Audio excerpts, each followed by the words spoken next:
Hi, today in front of me OPPO A77s and I'll show you how to mute notification sound on this device.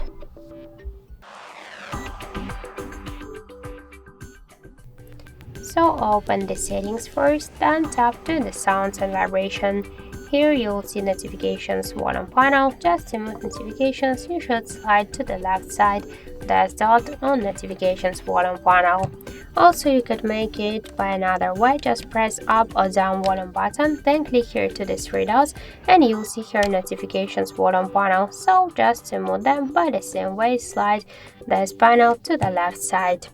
And that's it. So thank you for watching, and if you find this video helpful, leave thumbs up and subscribe our channel.